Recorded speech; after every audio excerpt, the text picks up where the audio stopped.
I like to tell people they should start growing old early, because that's at any age is when you should start being concerned about what you put into your body, how you use your body, the amount of sleep you do. Are you learning novel things in addition to what you need for the job? And very importantly, are you staying socially connected with a group of people that may range in age from much younger to much older?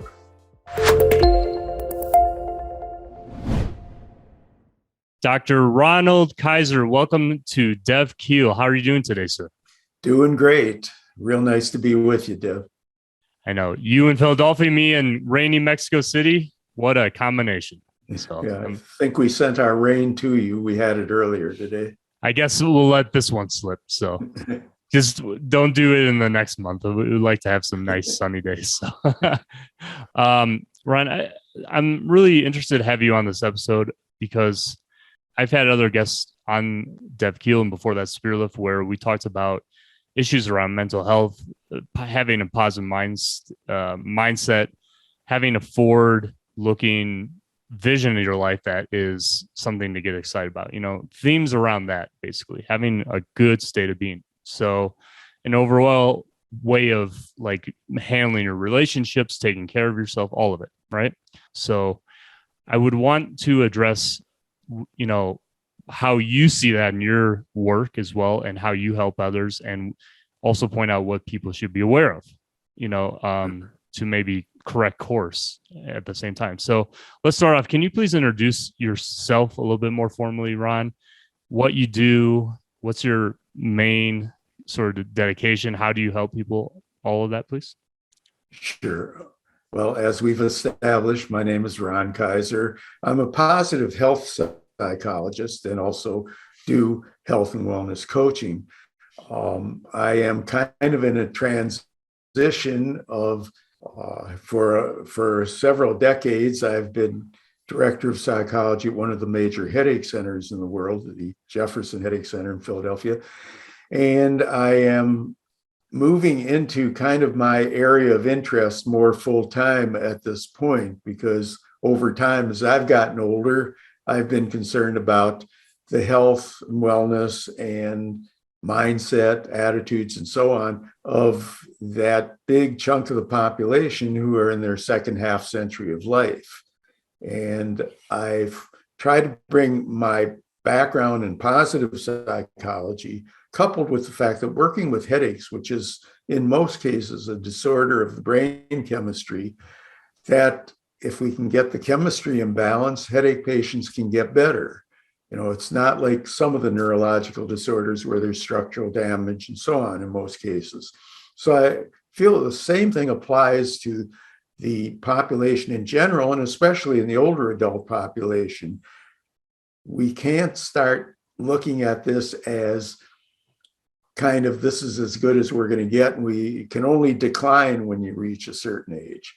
So I've tried to bring positive psychology to that population, focusing on health and wellness in general, eating healthy, exercising, owning your body, keeping the mind active, and staying socially connected.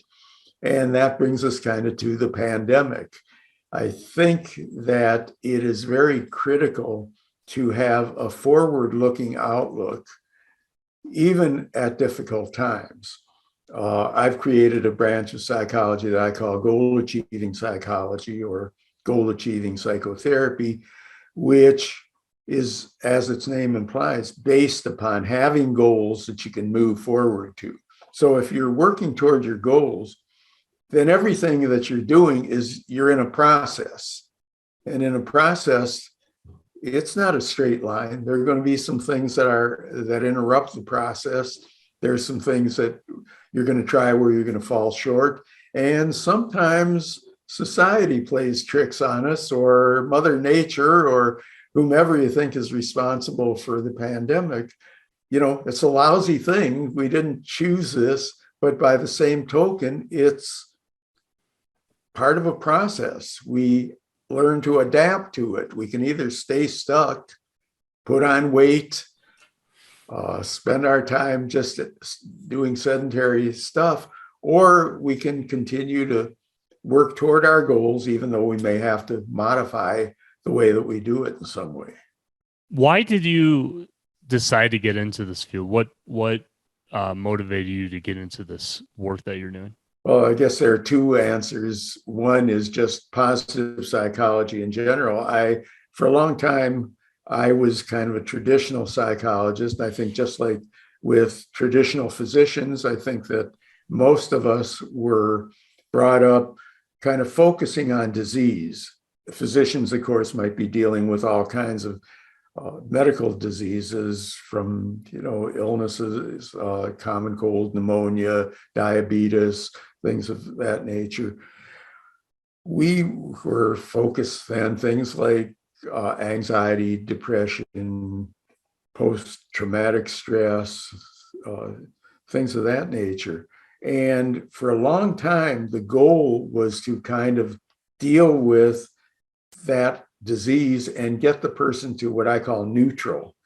In other words, if I can get the person to be less anxious, then my work was done.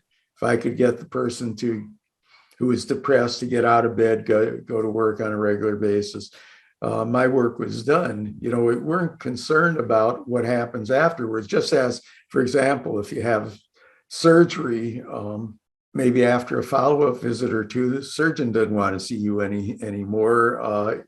His work is done. But when we're dealing with people, with human beings, that shouldn't be the stopping point. Neutral shouldn't be the stopping point. We want to be able to concentrate on flourishing, on thriving, on becoming well, and so on. So we want to focus on what people who are doing well, who are healthy, focusing appropriately, what are they doing, and how can we expand that to the other population? And as I got older, I became concerned about the fact that while some of my peers are doing really, really well in this regard, there are a lot of people who accepted the fact that, hey, this is a time for decline. There's not a whole lot I can do, so I may as well just watch as much TV as I can, eat whatever food I do, and so on. And that helps the decline, unfortunately. I knew there was a better way. I felt that it was important to bring that better way to the older adult population. But by the same token, I think that it's really an extension of what we should be doing all our lives. I like to tell people they should start growing old early, because that's at any age is when you should start being concerned about what you put into your body, how you use your body, the amount of sleep you do. Are you learning novel things in addition to what you need for the job? And very importantly, are you staying socially connected with a group of people that may range in age from much younger to much older? That is really incredible. And I like the expression use, learning to grow old at a younger age, right? Or just having that sort of awareness, like take care of yourself now, even though you may feel invincible. Because, if you really, my wife's going to rag on me for this because she tells me all the time. But anyways, you want to be thinking of the longevity of your life and not just, here and now is important, of course, but like if you have an expectancy for many, many years, or, there is a prospect for that, you want to live now as if you want to also take care of your future self, if that makes sense. Well, the science now enables us, and of course there's genetic things and so on that can interfere with it, but the science now enables us to live to the 90s, 100. There are some gerontologists who work on this who say that the average lifespan should be 100. Some say more than that. I'm not in the predicting game, but all I know is if they're right, I don't want to spend 2 or 3 decades in bed or in a facility or being taken care of. If COVID-19 taught us anything, it's you really don't want to be in a facility with a lot of other people who are immunocompromised and really have your life shortened because of it. That's why I wrote my book actually before the pandemic. It came out just before. It's called Rejuvenaging, the Art and Science of Growing Older with Enthusiasm. Mm. I think if you see yourself as in a process with having goals, enthusiasm will get you there. I want to go back to this point that you're mentioning right now, Ron, and what you mentioned before regarding goal-oriented psychotherapy, right? Is that correct? Yeah. Okay. Goal achieving psychotherapy. Goal achieving is psychotherapy.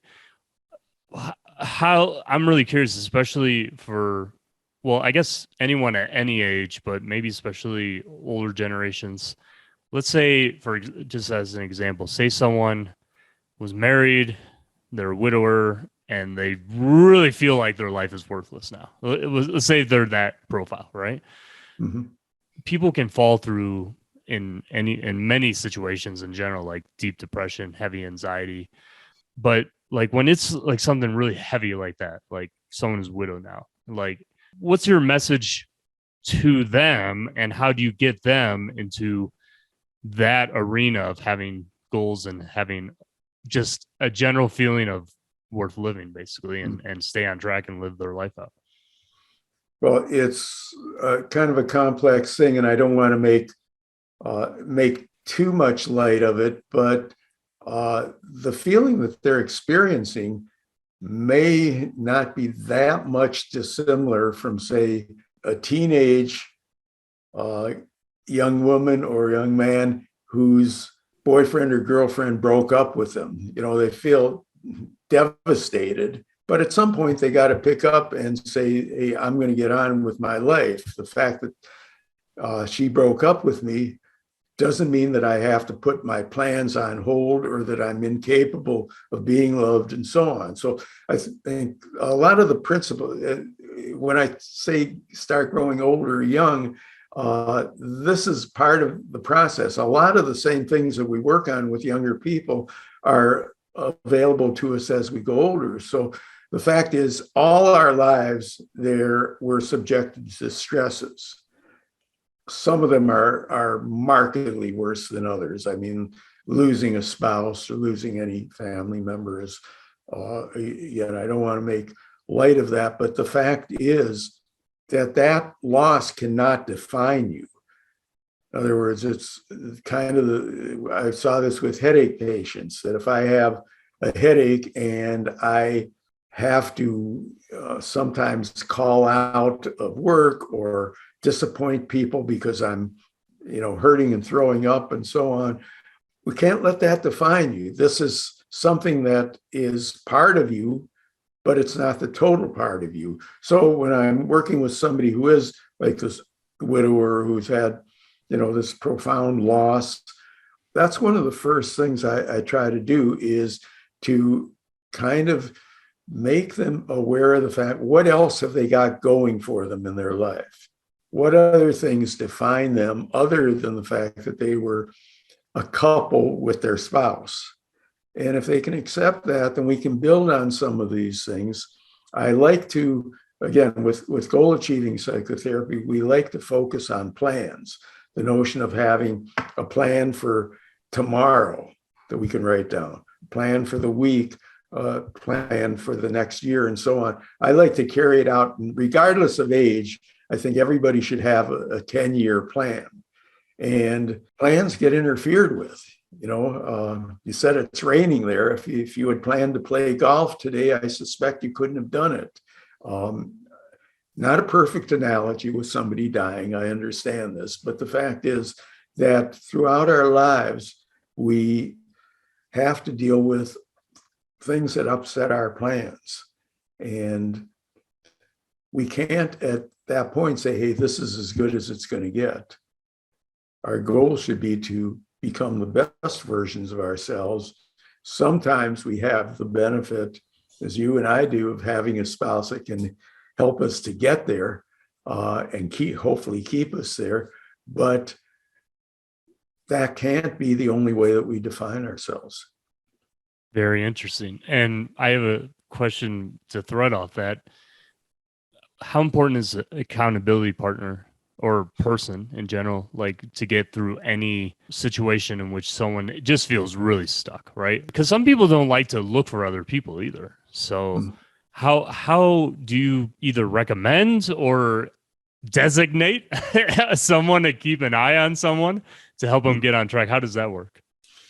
Right. Well, first of all, the fact that some people don't like to look for other people is not really acceptable. We know, for example, that loneliness is right up there with smoking, obesity, and a sedentary lifestyle in terms of being a killer, shortening the lives of people. So, I mean, it's if somebody said, well, I don't like to give up smoking, or I don't like to exercise or something like that. I think the fact that you don't like to doesn't mean that you shouldn't.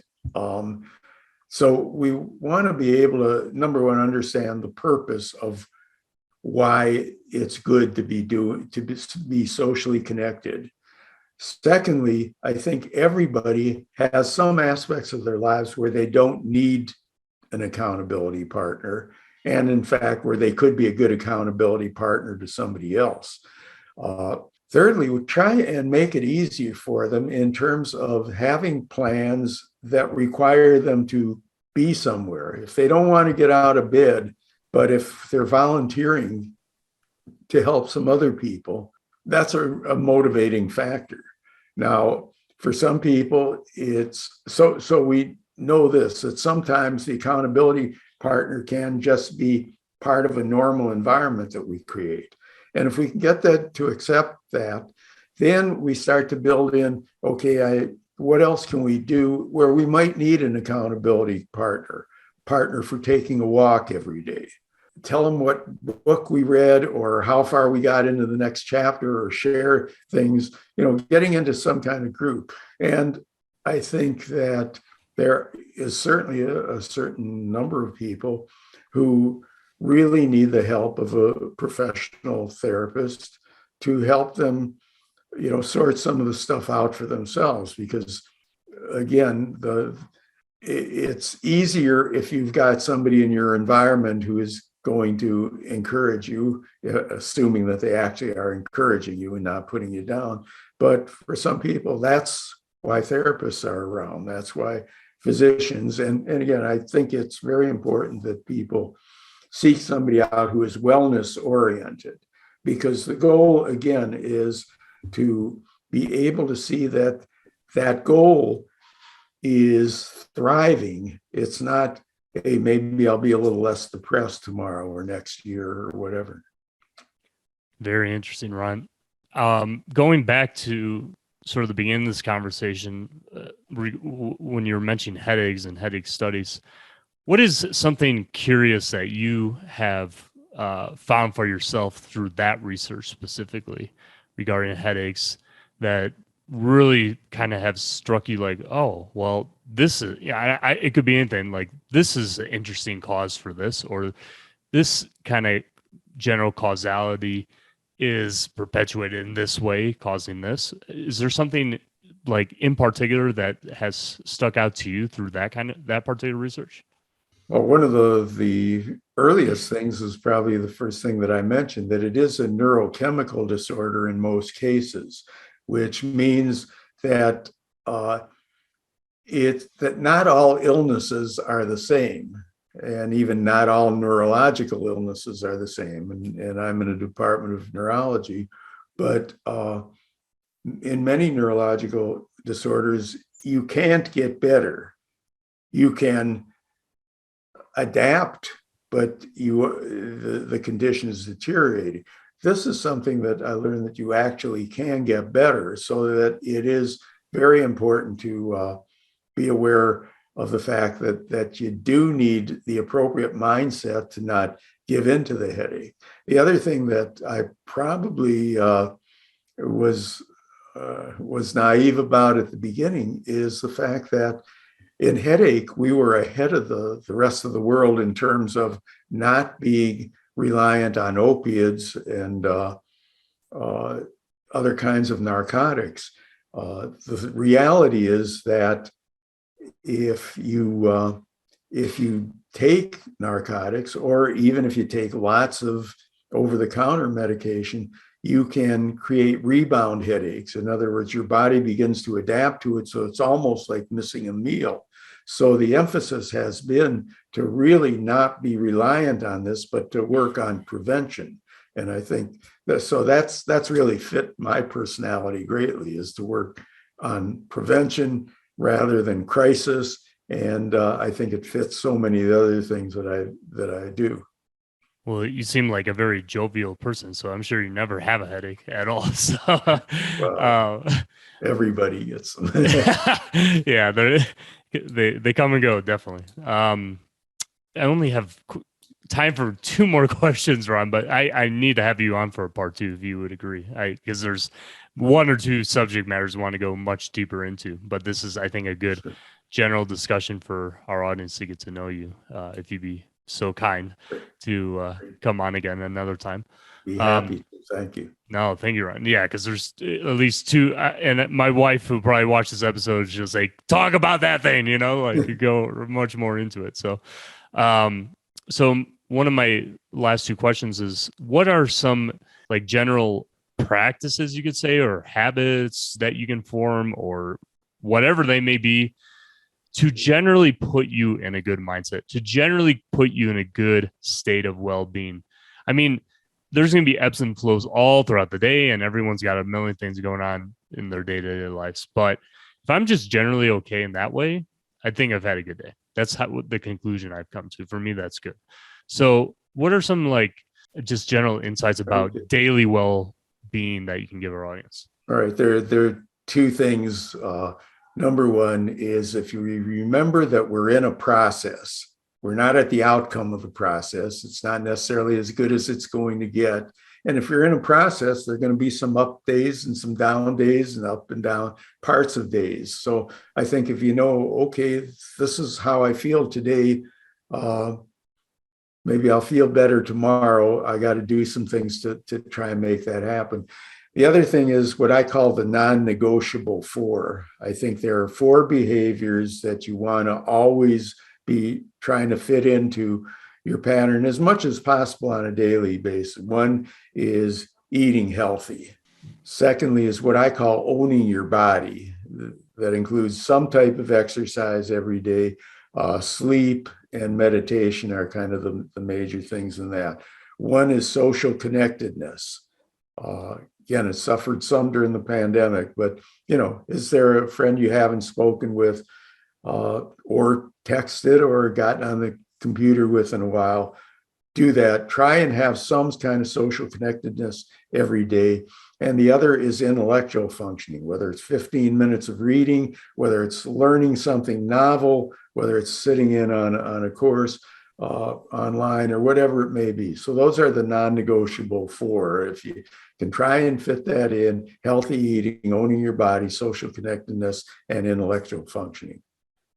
When this episode comes out, I'm gonna watch this part specifically. Maybe my colleague will clip it, and I'll make sure I write that down, because that's really great. I think that's a very, very powerful insights, and I hope anyone watching or listening to this podcast will really take it into action and really act on it. Because those could be game changing for you and your circumstances right now. So, and my last question, Ron, and we got to have you on for part two, because there's a lot of things racing through my head that we got to definitely narrow down on in another future episode. And I think our audience would definitely love to hear more and granularity on certain topics. We'll get feedback from them as well. But my last question to you is your book. What is it about what you've written, or at least one or two main highlights from what you've written, that you think are so important that people pay attention to, that kind of, let's say, quote unquote, stand the test of time as far as valuable wisdom, and that they should go check out? Well, as I indicated, the name of the book is Rejuvenaging: The Art and Science of Growing Older with Enthusiasm. I did trademark and register the word rejuvenaging But the key component, I think that a lot of times people don't think that much about enthusiasm and how important it is. The people who are accomplish their goals, whether it be on the football field, baseball field, in the classroom, on the job, got a lot better chance if you're enthusiastic. So in addition to that, I have my 7 keys to rejuvenaging. It includes those non-negotiable 4 things I mentioned, as well as I think everything starts with the mindset. So it's a positive mindset. I really applaud the work that you're doing in this regard for promoting positive mindset. And I think that covers 5. The other 2 things are doing good makes you feel good. There are some examples, and there's a lot of research. When you help others, you can actually feel better than the person you're helping. And there's some amazing examples of people who have, when they've died, they've autopsied their brains, and they had all the plaques and tangles for Alzheimer's, but they worked up to the end because they worked at it enthusiastically. And the other one is to really appreciate the good that permeates the world. Little hard some of these days, but it's very important when somebody does something good, or when you experience it. It doesn't have to be anything dramatic. If I have an appointment and I get to it on time, I want to take that in, embed that. The fact that my grandchildren involve me in their lives, anybody can be a little annoying, but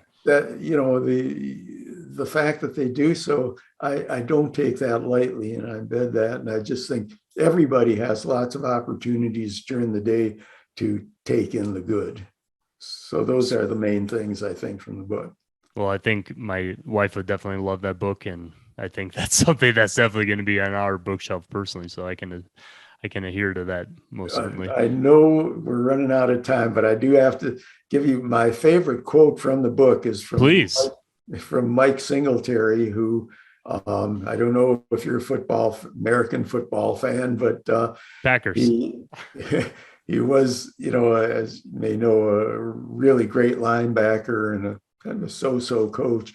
But and I have his quote at the start of the book. You know what my favorite thing about the game is, or you know what I like the most about the game? I'm one of those things, the opportunity to play.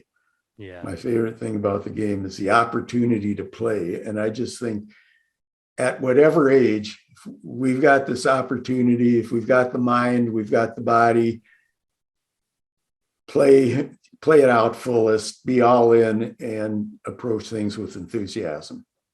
That is a great way to end this episode. And that is an incredible quote, and encourage all of our viewers and listeners to go check that quote out yourself as well, and write it down and put on your bathroom mirror or in the car someplace, because that's just, and yeah, we should live like that. I mean, we only got so much time, so to make the most of it. Ron, where can people find your book, buy your book, get it shipped to their house today, and where can people generally connect with you, follow you, see where you are on social media, all of it? All right, the book is on Amazon and available through Barnes and Noble too, but it's on Amazon, and it's in every kind of format. So if you're an audiobook person, you can get that. There's the ebook version, and of course the softcover version of the book. My website is called The Mental Health Gym, and it's a source of information about lots of things related to wellness. I've got a podcast called Rejuvenaging with Dr. Ron Kaiser, with some really interesting guests, and we'll make sure that you're one of them in the future. And I don't know when this will be released, but in July, I've got a couple of webinars that if people contact me, that they're free, dealing with, really how we can extend the productive and happy years of our lives. And again, you don't have to be old to think in those terms. Excellent. That is so incredible. We're going to make sure to include all of everything that you mentioned, all of the webinars, the book, your social platforms, everything in the description, the show notes, the pinned comments.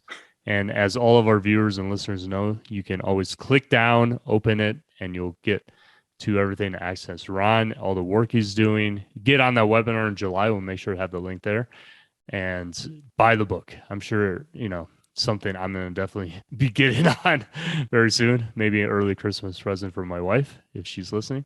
And Ron, I can't thank you enough for being on this episode. I think we're just touching the surface of a lot of really important issues. I look forward to having you on again for a future episode. And thank you so much again, Ron. Well, thank you. And thank you for all the wonderful work that you're doing and bringing positive mindset to lots of people. Thank you, Ron. And we will see you all in the next episode. Take care, everyone. And make sure to check out everything that Ron shared to link to, and that we'll also include down below. Take care, everyone. Have a great day.